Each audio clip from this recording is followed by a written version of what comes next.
One November night, two astronomers aimed their telescopes near the Sunday. They expected a faint comet tail drifting away from our star. Instead, they captured a bright spike of material pointing back toward it. This anti-tail stretched millions of kilometers into space, larger than planets. The more they measured it, the less comet physics made sense. Numbers on brightness, length, and motion refused to match expectations. Some experts now wonder whether this visitor is even a natural object. Stay with me, and before we dive in, tap like and subscribe so you can follow every twist in this mystery. The story begins on November 9th, 2025, when Frank Nebeling and Michael Brunner coordinated a simple plan.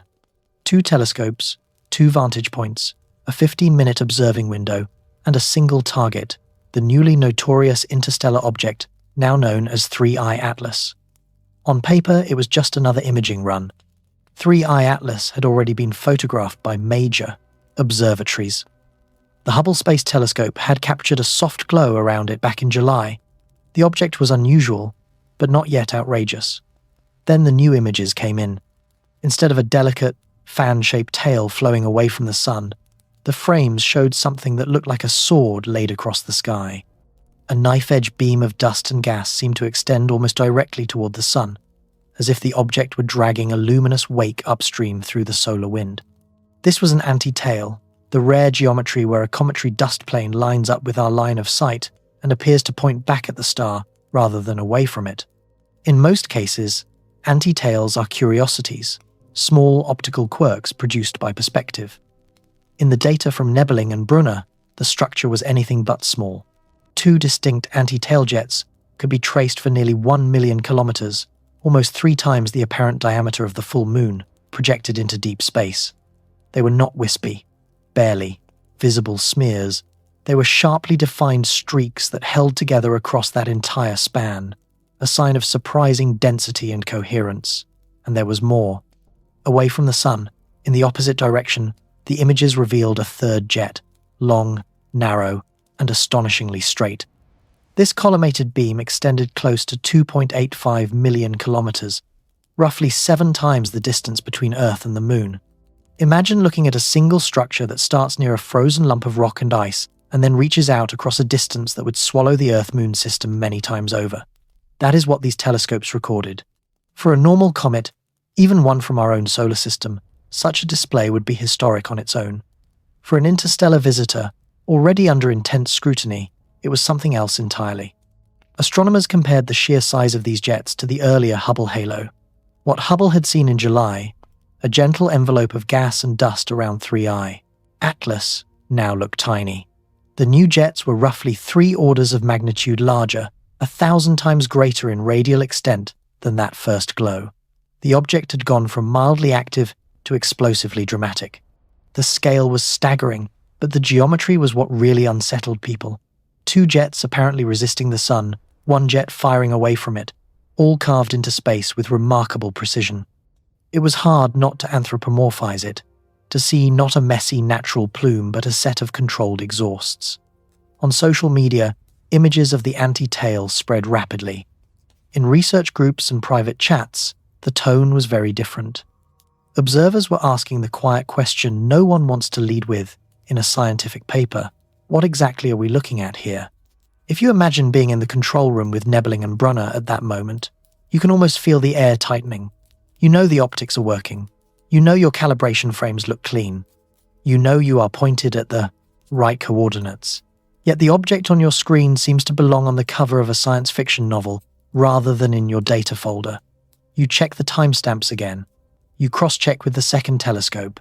The structure is real. It is not an artifact of the instrument. It is out there. Over the next hours and days, more observatories joined in, confirming that the jets were not a single odd exposure, but a persistent, measurable feature. That was the point when the conversation shifted from, wow, look at that, to something deeper. If an object can throw jets like this, what kind of engine, natural or otherwise, is driving them? To answer that, we first have to rewind and remind ourselves what a comet is supposed to do when it approaches the Sunday.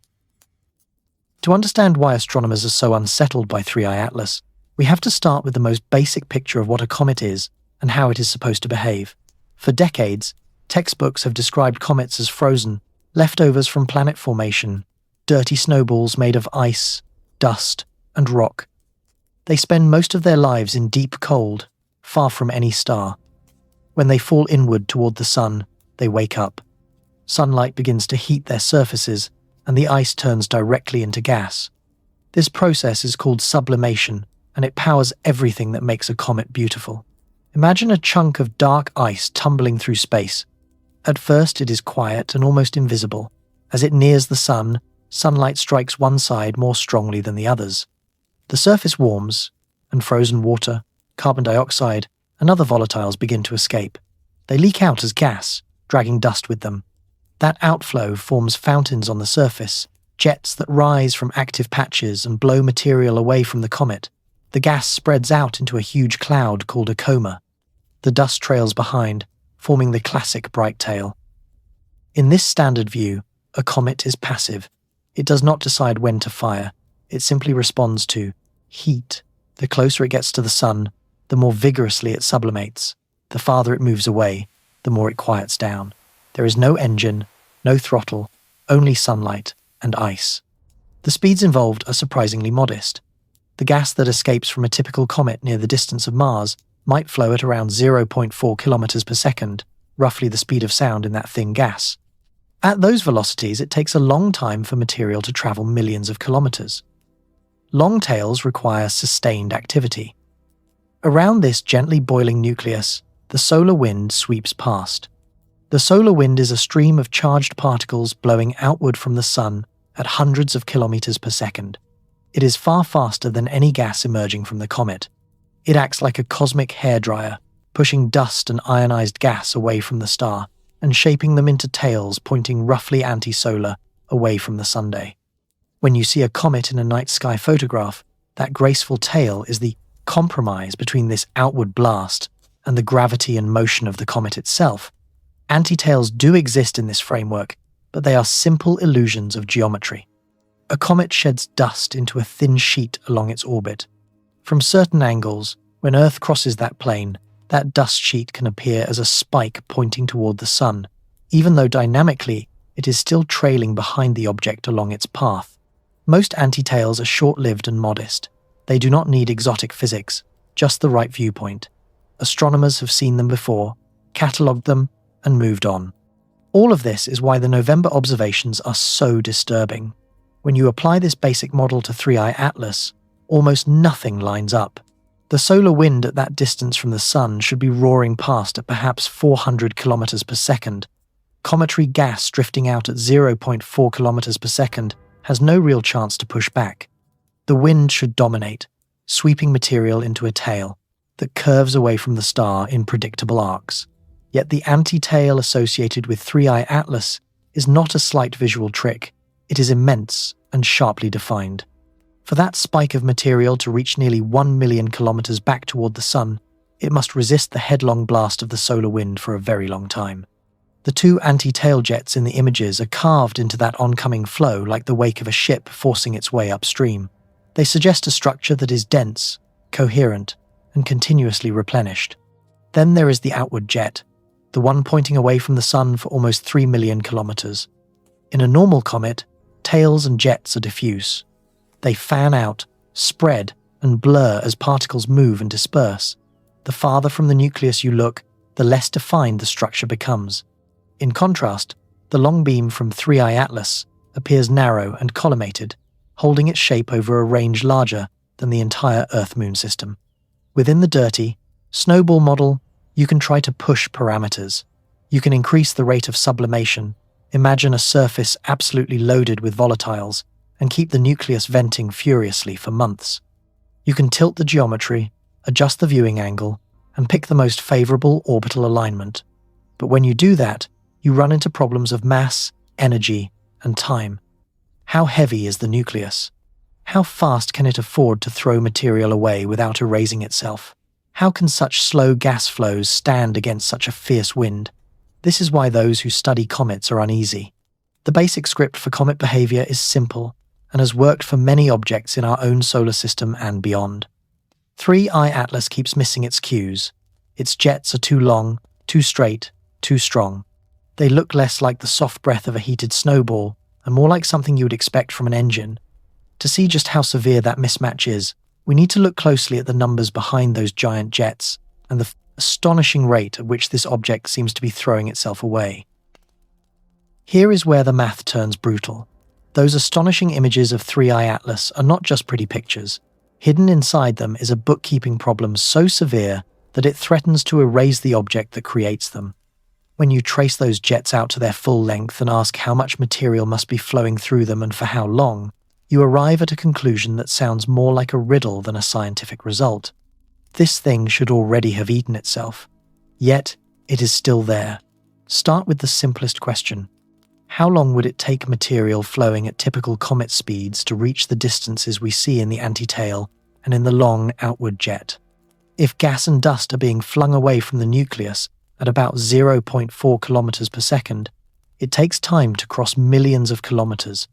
To reach nearly 1 million kilometers, material has to travel for roughly 1 month at that speed. To reach almost 3 million kilometers, it needs close to 3 months of continuous motion. That immediately tells you something important.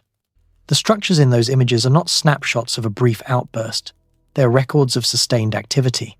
The tailjet appears to require about 3 months of constant outflow to build up its full length.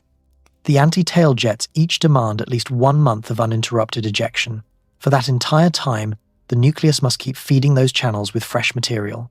The jets are like fire hoses that never shut off. Now, bring in the solar wind.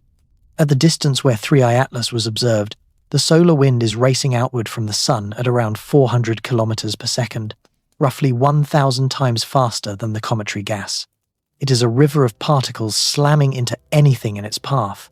For an anti-tail to stretch back toward the sun against this gale, the material inside that structure must be dense and pressurized. It is not enough for a few lazy molecules to drift out and hope for the best. The jet has to push back. Harvard astrophysicist Loeb ran the numbers, and the result is staggering. To maintain anti-tail jets of this length and coherence against a solar wind that powerful, 3i Atlas would need to lose mass at a rate of around 50 billion tons per month. That is 5 times 10 to the 10th metric tons disappearing every 30 days. Imagine an Everest-sized mountain crumbling into dust and gas over and over again on a cosmic conveyor belt. That is the scale of the loss implied by the calculations. Then comes the punchline. The minimum mass of the entire object, based on its estimated size and a typical comet density of about 0.5 grams per cubic centimeter, is also on the order of tens of billions of tons.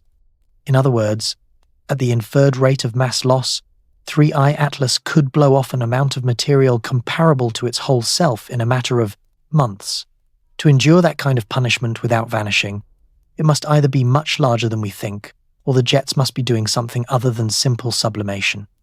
If the nucleus is bigger, say 10 kilometers or more across, that helps. A larger body contains more mass and can survive a more extreme outflow. But pushing the size upward creates its own problems. A larger object reflects more light and should be easier to detect early. Its gravitational interactions and brightness evolution would differ from what has been observed. Each attempt to solve the puzzle by inflating the comet makes other parts of the picture harder to reconcile. There is also the issue of time. 3i Atlas has not been spending eons near the Sunday. It cruised through interstellar space for billions of years in deep cold, then dropped into our system on a single pass. Its window of intense heating is limited to a few months around perihelion, so we are looking at an object that appears to have stayed quiet for most of its inward journey, then suddenly began dumping mass at a catastrophic rate in a very narrow slice of its orbit. If that were all, you might chalk it up to bad luck. Perhaps we just happened to catch an interstellar comet during a rare and dramatic tantrum, but the pattern of behavior does not quite fit a random outburst. The jets are not messy plumes spraying everywhere. They are organized into distinct, well-defined channels that hold together over enormous distances. They ignite in a tight time frame near perihelion, precisely when the object experiences the strongest gravitational and thermal forces. So we are left with a paradox. The jets are too long and too sharp to be the product of a brief flare. Their lengths argue for months of continuous activity. The mass loss implied by those months is so extreme that it threatens the survival of the very object creating them. 3I Atlas looks like a comet that has been running its engines flat out, burning through its own body at an unsustainable pace, yet somehow still remains intact.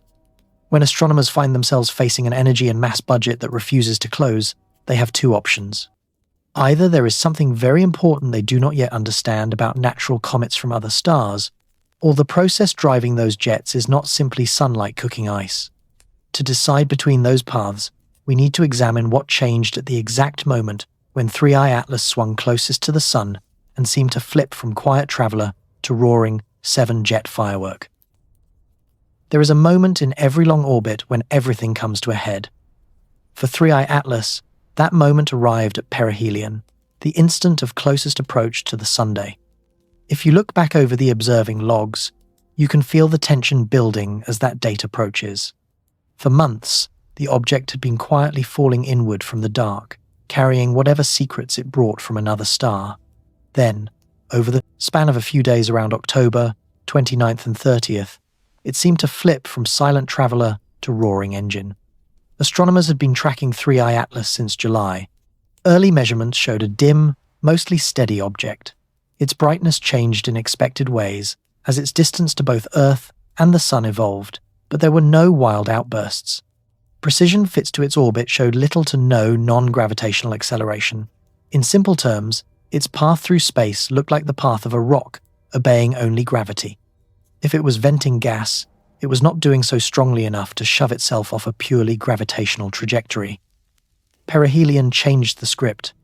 3I Atlas passed just inside the orbit of Mars, at roughly 203 million kilometers from the Sunday. That may sound distant, but for an icy object that had spent billions of years in deep interstellar cold, this was a furnace. Solar radiation there is several times more intense than at Jupiter and far, stronger than what it experienced in the outer system. The nucleus was suddenly plunged into a regime of maximum heating and maximum gravitational stress. Observers watched carefully as the date approached. Then the reports began to shift.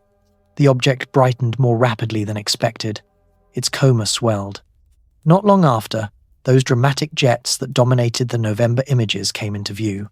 First, telescopes registered three major structures: the two anti-tail jets and the long collimated tail jet pointing away from the Sunday. These alone would have made 3I Atlas the most spectacular interstellar visitor ever seen, but the story did not stop at three.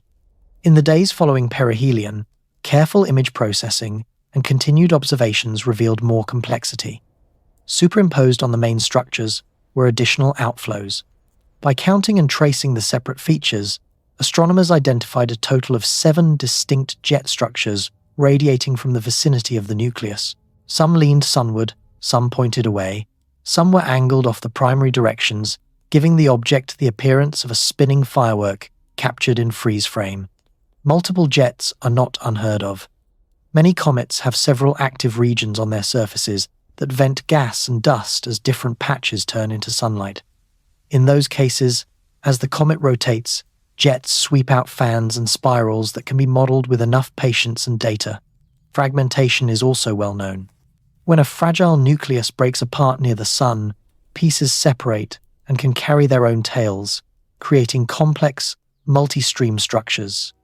The spectacular breakup of Comet Shoemaker Levy 9 before it plunged into Jupiter in the 1990s is a classic example. In a typical fragmentation event, however, you see more than just jets. You see multiple brightness peaks that trace the different fragments on slightly divergent paths. You see a growing debris field. You often see dramatic, sharp changes in the light curve as fresh ice is exposed, and then rapidly exhausted. Over time, fragments drift apart under their own momentum and under the gentle pulls of gravity. The scene looks chaotic, like a shattered glass cloud spreading along the orbit. With 3I Atlas, the image is different. The jets are there, the fireworks pattern is unmistakable, yet there is no clear set of separate nuclei peeling away on discrete tracks. The central object appears to be largely intact, or at least dominated by a main body that still holds most of the mass.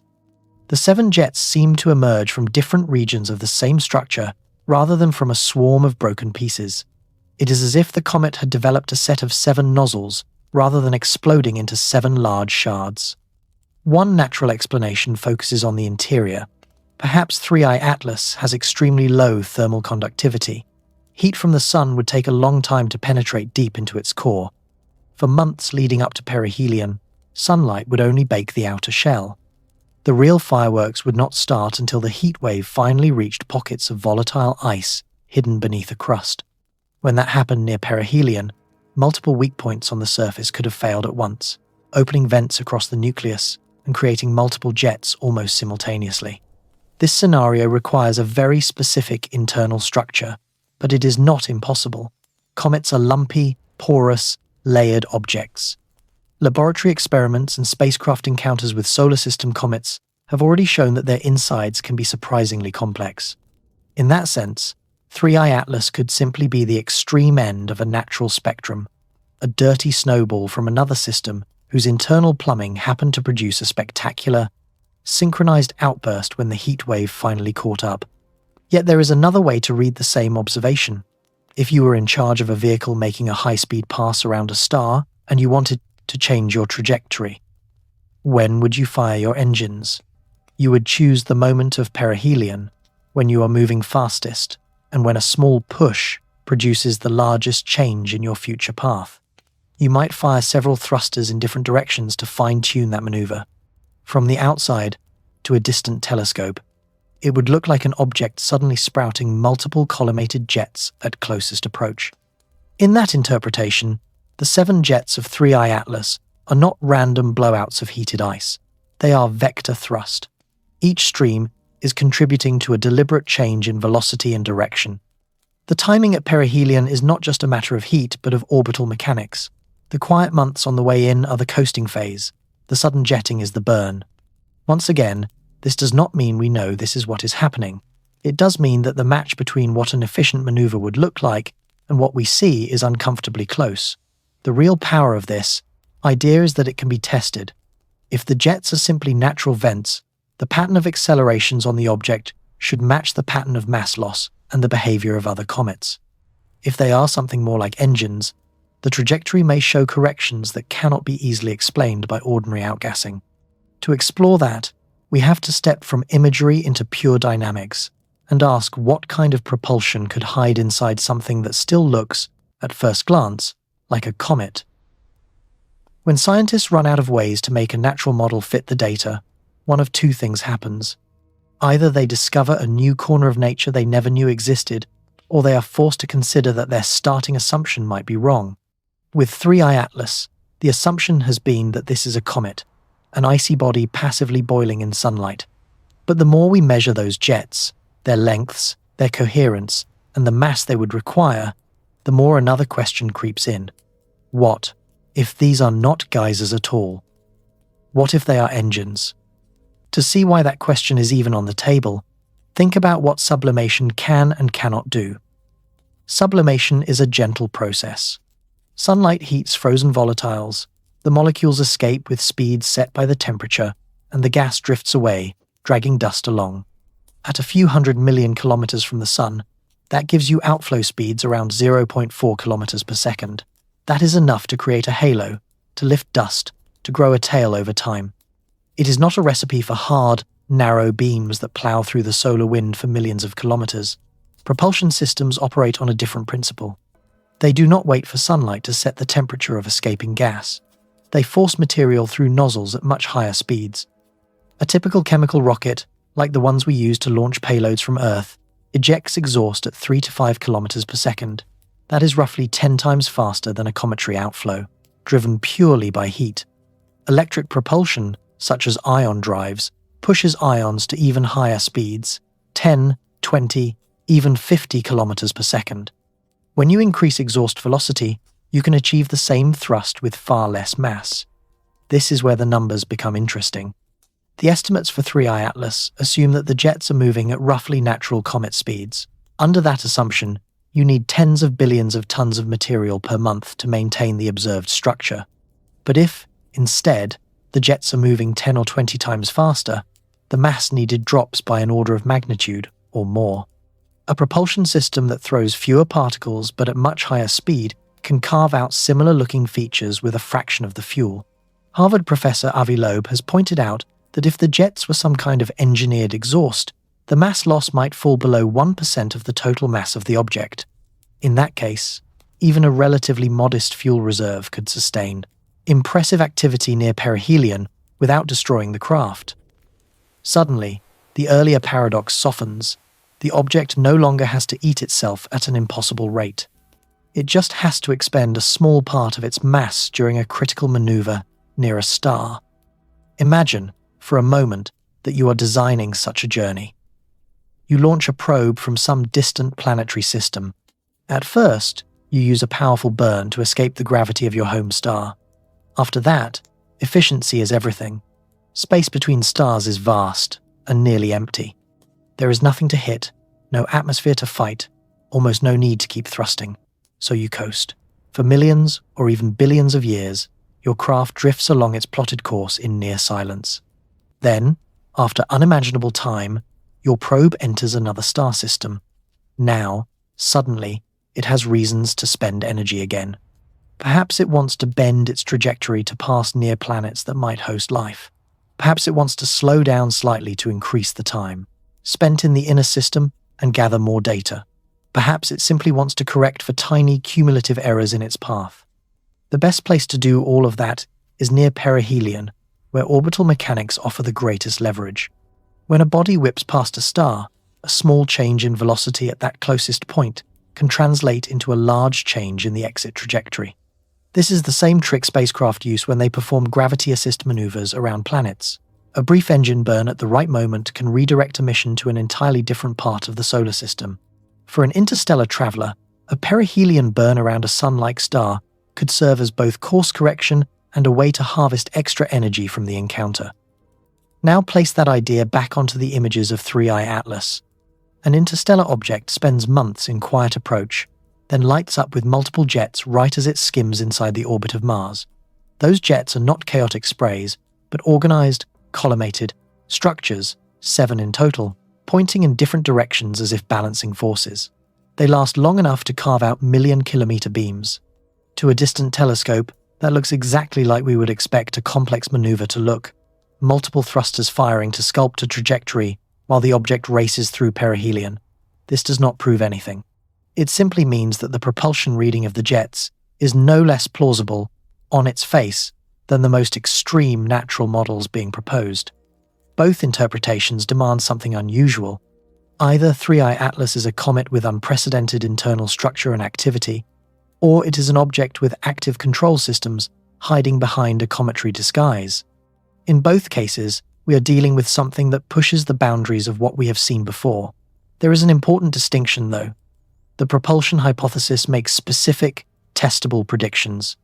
If the jets are engines, their combined thrust should produce non-gravitational accelerations that do not match those expected from simple sublimation. The timing and orientation of the jets should correlate with unusual tweaks in the orbit, steering the object along a carefully chosen path. The composition of the exhaust might differ from ordinary cometary gas and dust, perhaps containing unusual ratios of elements or signs of exotic propellants. Those are the kinds of clues astronomers are now searching for in the data. The mystery of 3I Atlas has moved from the realm of speculation into that of measurable physics. Whether this is a natural comet on steroids or a disguised engine-driven craft, its behavior near perihelion has created a unique opportunity. By watching how its path changes and what its jets are made of, we can learn which story the cosmos is telling. To judge how strange this object really is, we also have to step back and ask a deeper question about odds and expectations. How likely is it that we would meet something like this by chance? Astronomers love numbers, because numbers are supposed to be the part of the story that does not lie. 3I Atlas is pushing even that comfort zone. When you start adding up its properties, from its mass to its orbit, you run into a different kind of weirdness, the kind that does not show up in a single dramatic photograph, but in the quiet columns of probability tables. The more carefully you count, the more this object looks less like an ordinary roll of the cosmic dice, and more like something that has no business showing up this early in our survey of the galaxy. Begin with size. We do not have a direct photograph of the nucleus of 3I Atlas yet, but we can estimate its mass by combining its brightness, its activity, and standard assumptions about how dense cometary material tends to be. Using a typical density of about half the density of water, the calculations suggest that 3I Atlas has a mass of at least 33 billion tons. That is a lower bound. If the nucleus is larger or more compact than expected, the true number could be higher. Either way, we are not talking about a pebble. We are talking about something mountain-sized, a body on the scale of the largest comets we know. Now compare that to our first confirmed interstellar visitor, Oumuamua, discovered in 2017. Oumuamua was faint, small, and strange in its own right, but its mass was tiny by comparison. Estimates put it at roughly 30 million tons, perhaps even less. That makes 3I Atlas at least 1 million times more massive than Oumuamua. Imagine your first interstellar guess being the size of a skyscraper and your third one showing up the size of a continent. It is a jump that begs for an explanation. In most natural systems, sizes follow a pattern. You get many small objects, fewer large ones, and very few giants. There are more grains of sand than boulders, more asteroids than planets. If interstellar objects tumble into our solar system at random from the galactic background, we would expect to detect lots of little ones before we catch a monster like 3I Atlas. We have not been surveying the sky very long with instruments sensitive enough to catch these faint wanderers. In fact, we have only had a realistic chance of seeing them for a little over a decade. In that short time, we have bagged 3, Oumuamua, Borisov, and now 3I Atlas. Borisov, discovered in 2019, looked and behaved like a fairly normal comet, only it came in on a hyperbolic path that proved it did not belong to our solar system. Together, Oumuamua and Borisov gave astronomers a first rough glimpse at the population of interstellar debris. Both were relatively small, which fit the expectation that our first catches would be on the lower end of the size range. 3I Atlas breaks that comfortable picture. If you run the statistics under reasonable assumptions, the odds of detecting such a massive object so early are uncomfortably low.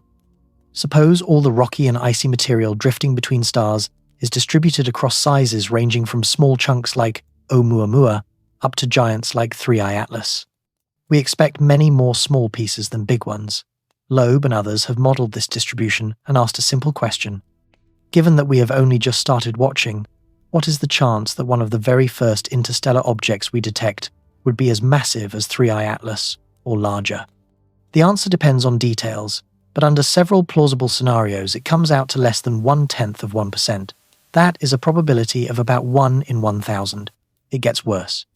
If you assume that the total amount of mass in interstellar objects is roughly equal across different size ranges, meaning the galaxy spreads its material somewhat evenly between small and large pieces, the odds of seeing a giant like 3I Atlas so soon drop even further.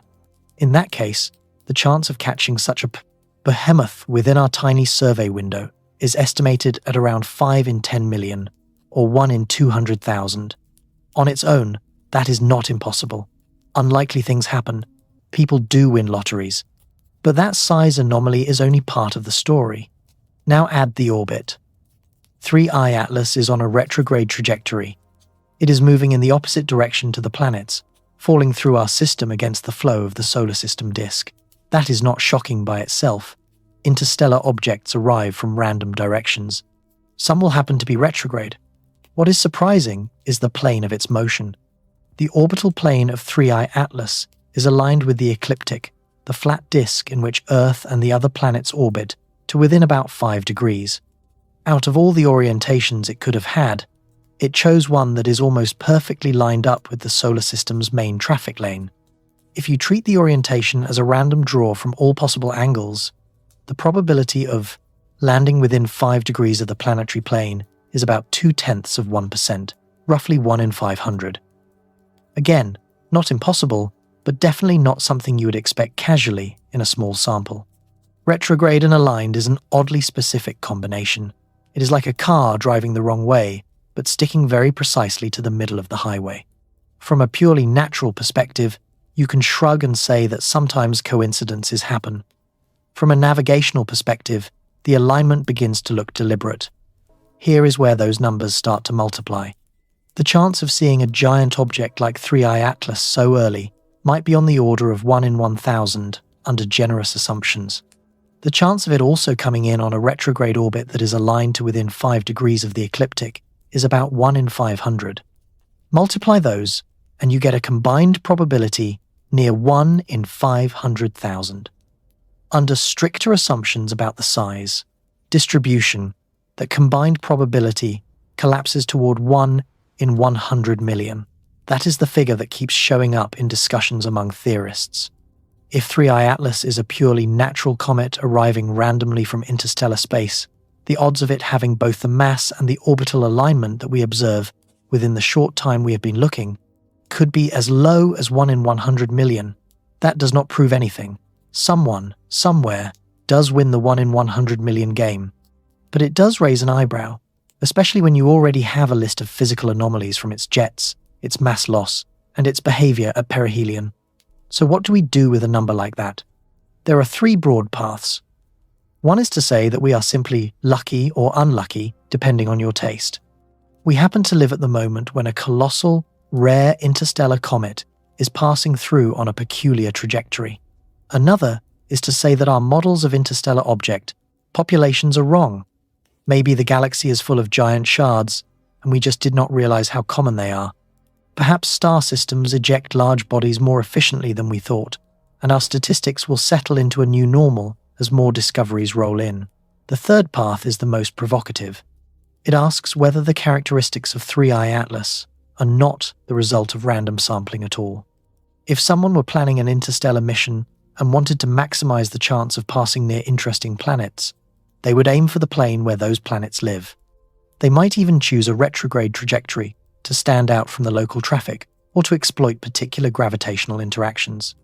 They would also likely build something large enough to survive long voyages and hold meaningful equipment and fuel. In that context, the mass and alignment of 3I Atlas start to look less like an unlikely accident and more like design choices. Once again, that does not mean we can jump to the conclusion of an artificial origin. The universe is vast, and low probability events do occur. But statistics are not just for betting. They are tools to tell us when our assumptions may be off. A 1 in 100 million result is a blinking light on the dashboard. Combined with the bizarre jets, the extreme mass loss, and the perihelion switch-on behavior, it tells us that something about this object does not fit comfortably inside our current picture. To understand how seriously we should take that discomfort, it helps to remember that 3I Atlas is not the first interstellar visitor to break our intuition. Oumuamua already forced a reckoning by accelerating without a visible tail, and Borisov gave us a baseline for what a normal interstellar comet can look like. When we put all 3 in a row, the pattern becomes harder to ignore. That is the question we turn to next. What happens when anomalies stack up? And how do we decide whether we are looking at the messy edge of natural diversity or at the first hints of something fundamentally new? At some point, weird stops feeling like an exception and starts looking like a pattern. That is the uncomfortable place astronomy has wandered into with interstellar visitors. When Oumuamua first appeared in 2017, many people treated it as a one-off mystery. When Borisov arrived 2 years later and behaved like a normal comet, relief washed through the community. Maybe Oumuamua was just a strange outlier. Now 3I Atlas has crashed that comforting story. Put all 3 side by side, and the questions get louder rather than quieter. Oumuamua was our first encounter with a confirmed object from another star. It came in fast, on a path that could not be tied to any known solar system family. Its light curve, the way its brightness changed as it rotated, was bizarre.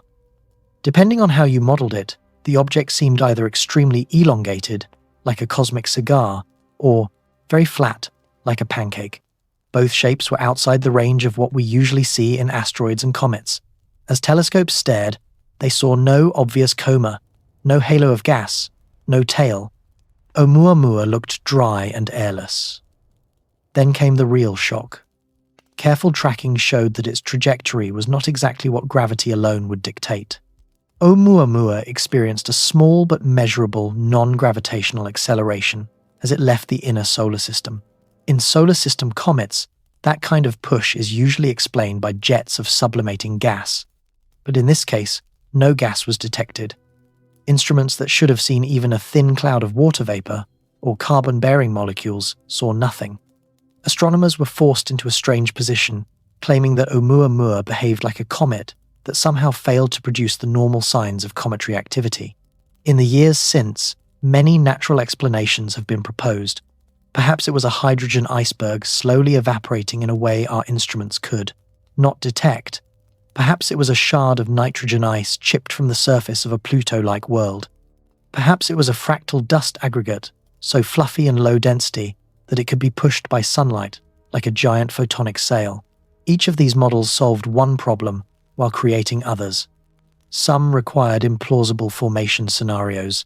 Others demanded material properties that bordered on the fantastical. Oumuamua became a Rorschach test for theoretical creativity. Then came Borisov in 2019. Compared to Oumuamua, Borisov felt like a return to sanity.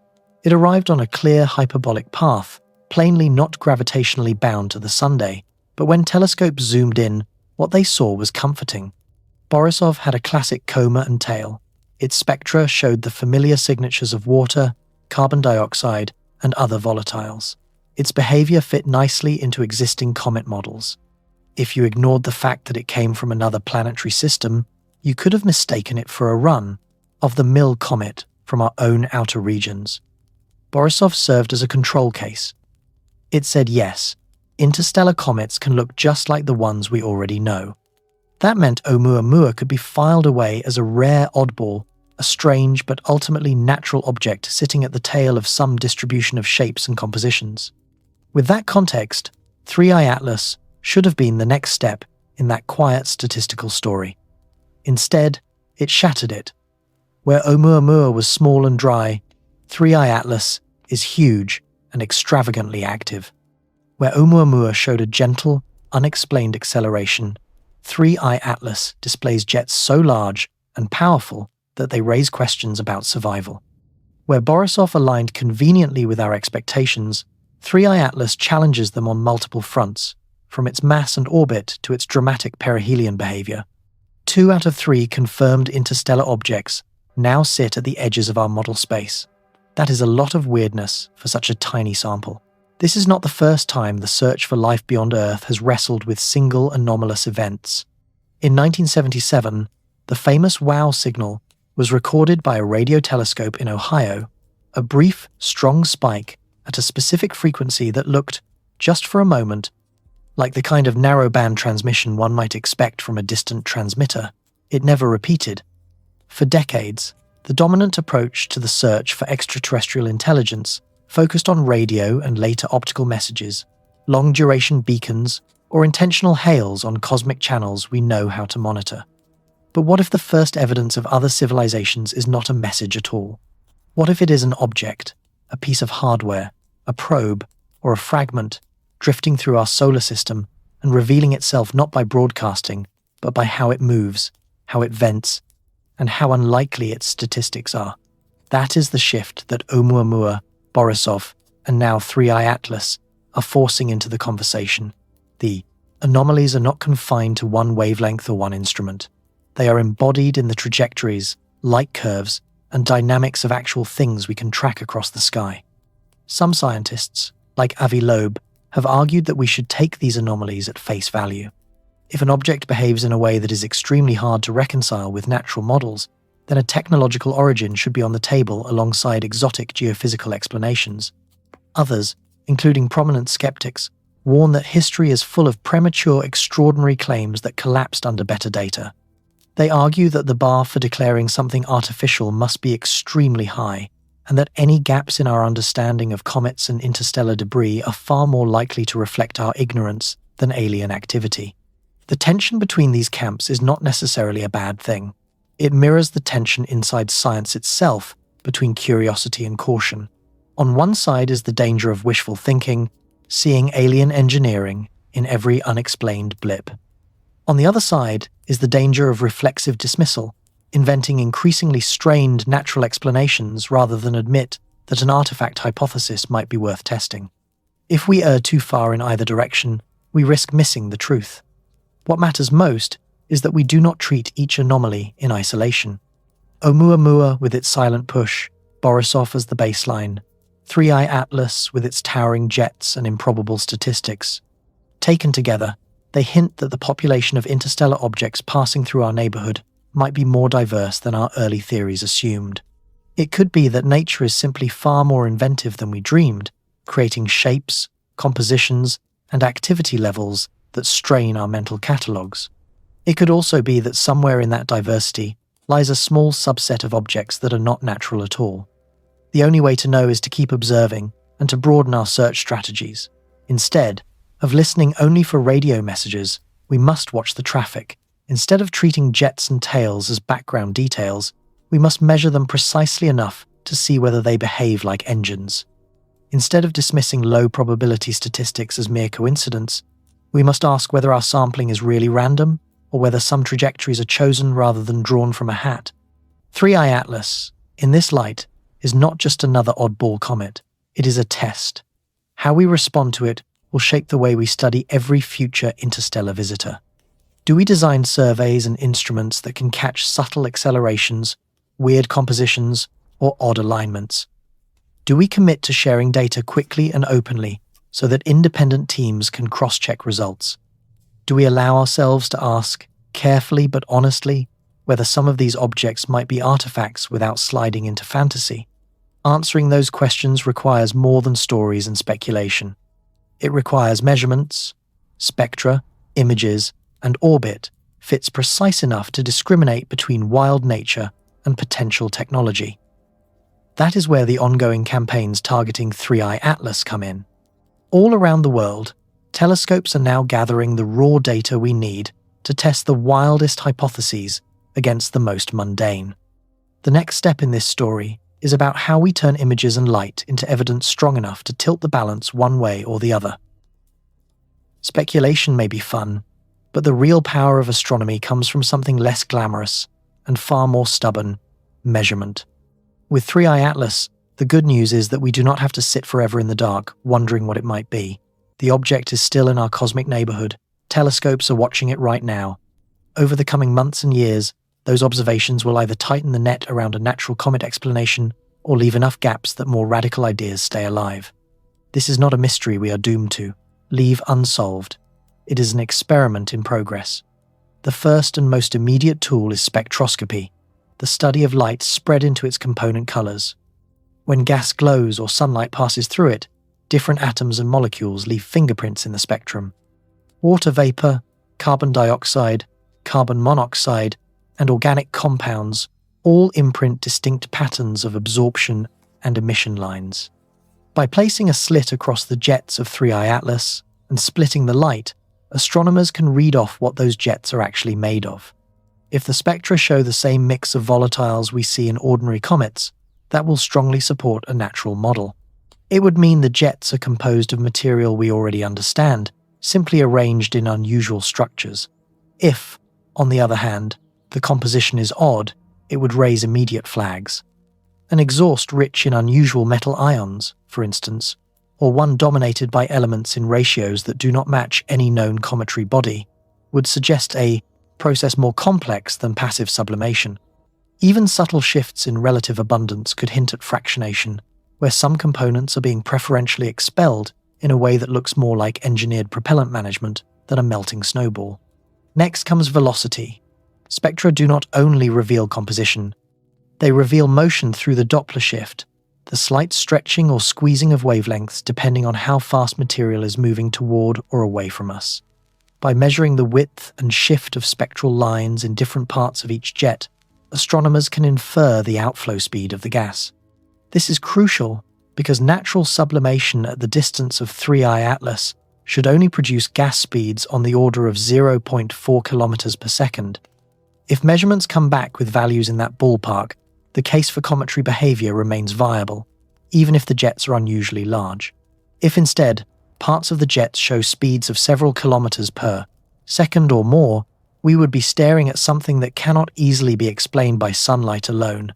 That would not automatically prove the presence of engines. Violent fragmentation or exotic internal processes might also fling material faster than usual, but it would tighten the constraints on any natural model and give propulsion-based scenarios a firmer footing. Beyond the jets themselves, the motion of the whole object is under constant scrutiny. This is where precise astrometry comes in. Night after night, observatories measure the position of 3I Atlas against the background of distant stars. Each point adds to a growing chain of data. When you fit an orbit to those points, gravity from the Sun and planets should explain everything. Any deviation from that gravitational path is a non-gravitational acceleration. In comets, this effect usually comes from jets, which act like thrusters. By comparing the direction and magnitude of any observed non-gravitational acceleration with the known jet structures, scientists can ask a key question. Do the pushes on the object match what you would expect from natural jets, given their locations and inferred mass loss, or do they suggest something like a guided maneuver? If the accelerations line up neatly with the jets in a way that follows simple physics, it points toward heavy outgassing.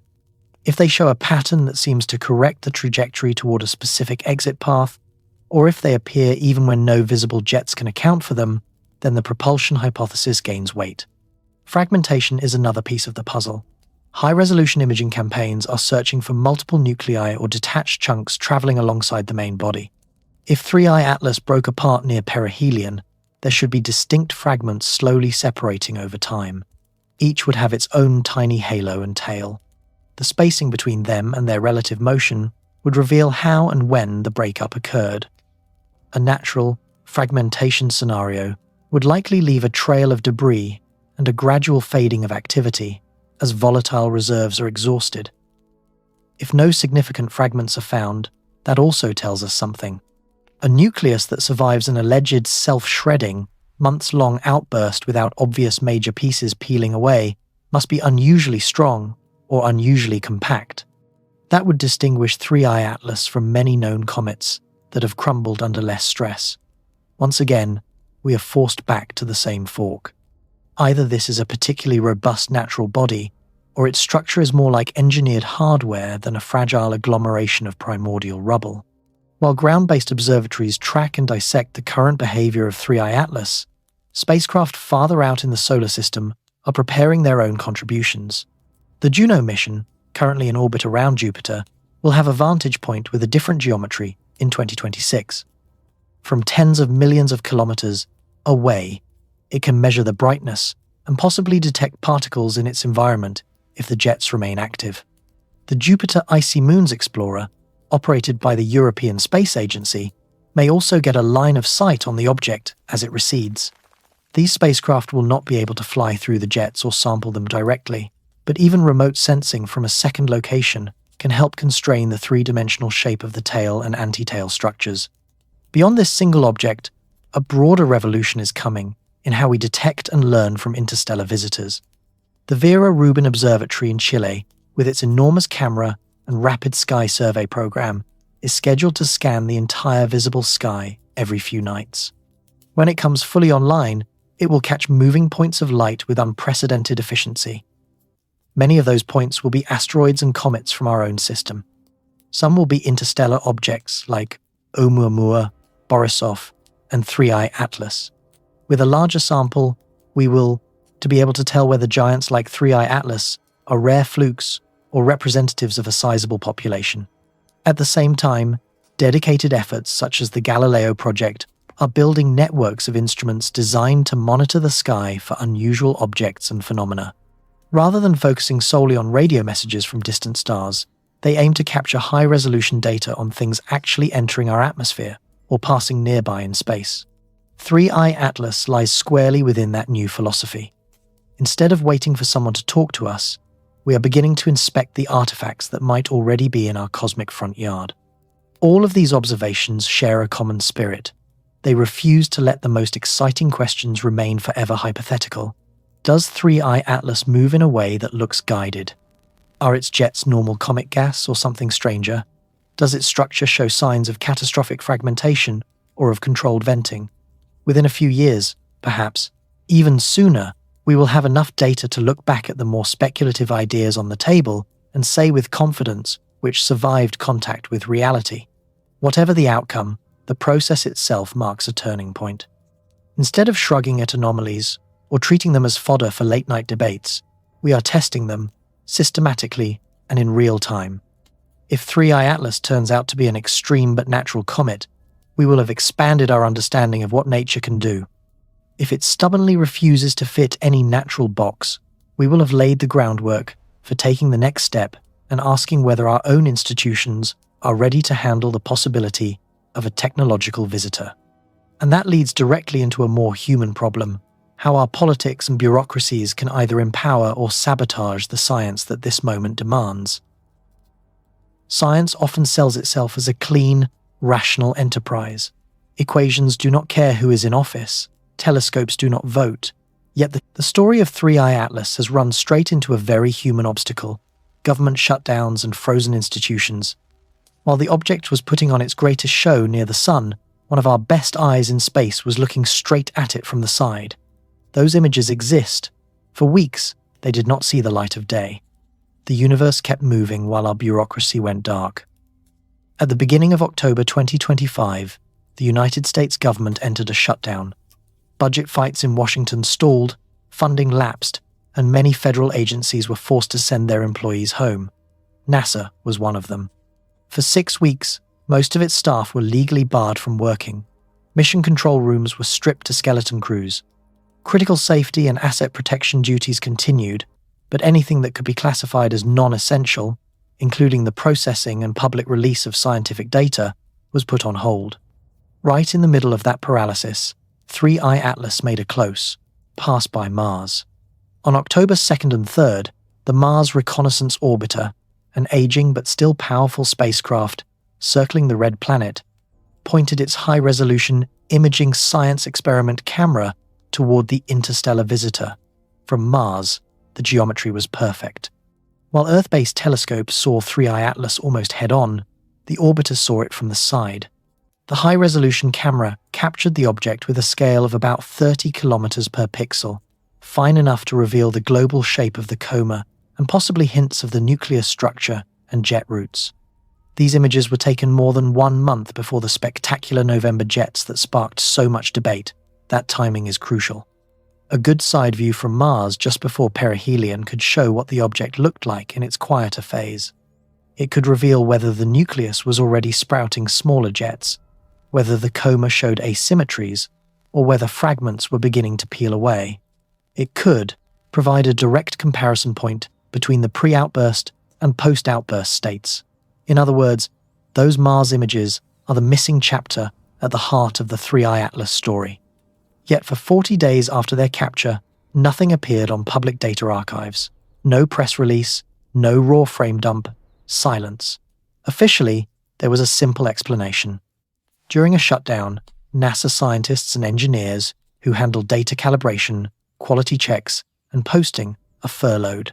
They are not allowed to volunteer their time. The pipeline's slow to a crawl. Projects that are not directly tied to safety or hardware preservation are paused. An interstellar comet, no matter how dramatic, does not count as life-critical infrastructure. Outside the agency, that explanation did not satisfy everyone. Loeb formally requested the release of the high-resolution images, arguing that the data are not owned by any one nation, but by humanity. He pointed out that delaying analysis by weeks or months means missing the chance to coordinate ground-based observations while the object is still bright. A member of Congress, Anna Paulina Luna, echoed that sentiment in public remarks, saying that scientific data must not be held hostage by political gridlock. Her statement captured what many in the space community were feeling. There is a certain bitter irony here. For decades, space scientists have warned that a truly hazardous asteroid might slip past our notice if we do not invest enough in sky surveys. Now we have an interstellar object that may not be dangerous but could be historically important, and our main handicap is not a lack of telescopes but a shutdown order. The universe did not pause so that committee meetings could resume. 3I Atlas raced past Mars, dove through perihelion, and began to recede while its best side view was sitting on a server no one was allowed to touch. The cost of that delay is not measured only in public curiosity. Scientific investigations have rhythms. When a transient event occurs, researchers design follow-up campaigns, coordinate time on telescopes, and tune instruments based on early results. If the Mars images had been available quickly, they could have guided spectroscopic targeting, helped identify jet sources, and refined models of the nucleus before the perihelion fireworks. Without them, theorists and observers are working partly blind, forced to guess at internal structures they might already have seen. The shutdown also highlighted a deeper vulnerability. Over the past year, NASA has lost a significant fraction of its experienced workforce through early retirements and buyouts. Commercial space companies, hungry for talent, have been hiring away engineers and scientists who built their skills inside the agency. Many key positions have been filled by interim leaders. Add a prolonged shutdown to that, and you get an organization that is not just temporarily slowed, but structurally weakened at the precise moment when objects like 3I Atlas demand its full strength. This is not about villainizing individuals. It is about recognizing that the machinery of modern science depends on institutions that are fragile in surprisingly mundane ways. It is easy to imagine that the delay in releasing those Mars images hides some grand conspiracy, some decision to bury evidence of non-natural behavior. The reality is both less dramatic and, in its own way, more alarming. The data may be trapped not by secret orders, but by rules about who is allowed to work during a budget standoff. In that scenario, we are not being denied the truth by a shadowy cabal. We are being slowed by missed paychecks and frozen user accounts. Still, from the outside looking in, the effect is the same. A once-in-a-lifetime view of an interstellar visitor is locked away, while the public appetite for answers surges, and while researchers race to make sense of incomplete information. The phrase "the data belongs to" humanity has become a rallying cry because it reflects a simple fact. Objects like 3I Atlas do not care about national borders. Their scientific value is global. Locking their best observations behind administrative delays feels like mismanagement of a shared inheritance. There is a lesson here that goes beyond this one object. As surveys like the Vera Rubin Observatory come online, and as projects like Galileo ramp up, we will detect more and more unusual visitors. Some may be dangerous, others may simply be profound. In either case, our ability to respond quickly will depend on how well we have insulated scientific operations from the partisan storms that sweep through capitals. Space is indifferent to our politics. Our instruments and agencies are not. When you step back, the contrast is stark. On one side, an object that has traveled for billions of years between stars, arriving in our sky for a brief, irreversible encounter. On the other, a set of institutions that can grind to a halt over arguments that barely last an election cycle. If we are serious about treating discoveries like 3I Atlas as more than curiosities, we will need to design not only better telescopes but better guardrails around the flow of data they produce. Because in the end, the question raised by those missing Mars images is not only what 3I Atlas looks like from the side, it is what kind of civilization we want to be when the universe delivers us a mystery. Are we nimble, transparent, and curious enough to seize the opportunity, or so tangled in our own procedures that we let it slip by? The answer matters, because whatever 3I Atlas turns out to be, natural or artificial or something in between, encounters like this are mirrors. They reveal not only the nature of the visitor, but the maturity of the host. Stand back for a moment and strip away all the technical detail. Forget the exact length of the jets, the number of degrees between orbital, planes, the politics of shutdowns, even the name 3I Atlas. What are we really looking at here? We are watching a piece of another star system sweep past our own, shedding clues about its origin while we scramble to understand it. Whether it is a wild natural comet or something entirely different, that fact alone carries a weight we are only beginning to feel. If 3I Atlas turns out to be a purely natural object, the implications are still enormous. It would mean that the galaxy manufactures interstellar comets far more diverse and powerful than our early examples suggested.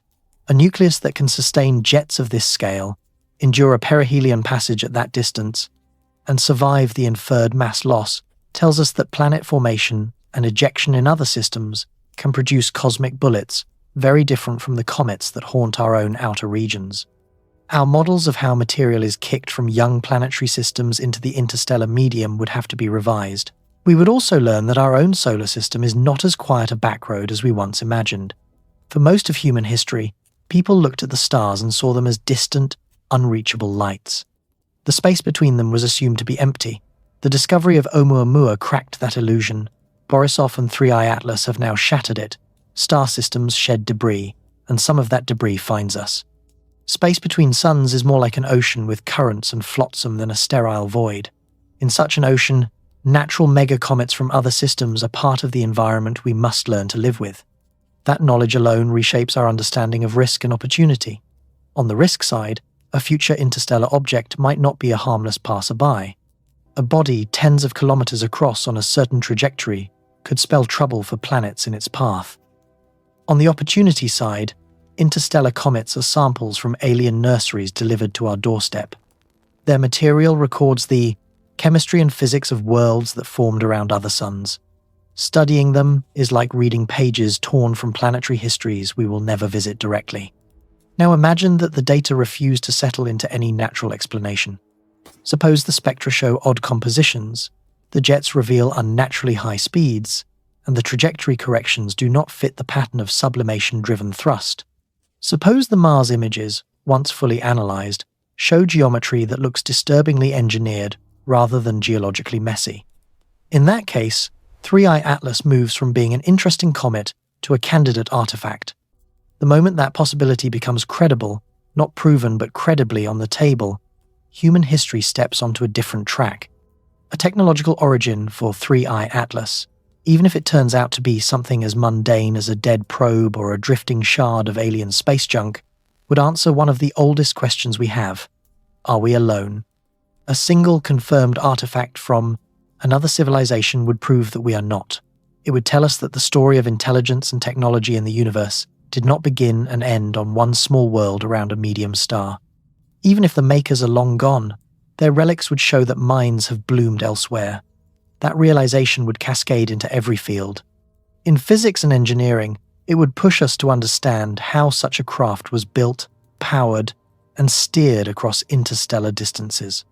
In biology and planetary science, it would sharpen our search for worlds where life and intelligence might arise. In philosophy, it would force us to rethink what it means to be human in a cosmos that suddenly feels populated, even if only by ghosts of distant ages. Religions, cultures, and personal worldviews would all have to absorb the idea that we share the galaxy with others, known or unknown. Even short of clear proof, the act of taking the artifact hypothesis seriously changes us. It nudges us toward a new discipline, interstellar archaeology. Instead of waiting passively for signals, we begin to scour the sky for physical evidence. Weird trajectories, odd accelerations, objects with properties that do not match any rock or ice we know. We treat the solar system as a site where relics might pass through, be captured, or even be waiting in stable orbits unnoticed.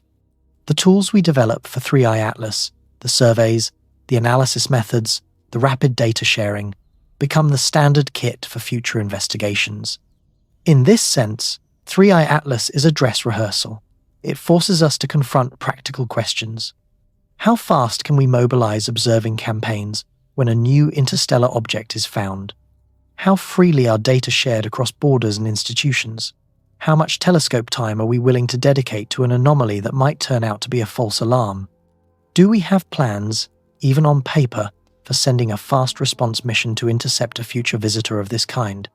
If this one does slip away without a spacecraft encounter, will we be better prepared when the next arrives? There is also a quieter, more personal shift.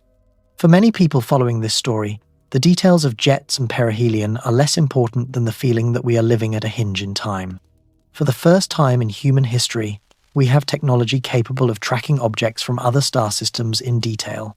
We can measure their composition, follow their orbits, and seriously debate whether any of them might be artificial. 500 years ago, we did not know what a comet was. 100 years ago, we had no proof that other galaxies even existed. Now we are arguing about whether an object from another star might be a machine. That is an astonishing acceleration of perspective. Look ahead a few decades. The Vera Rubin Observatory is scanning the sky. Space telescopes are watching in infrared and radio.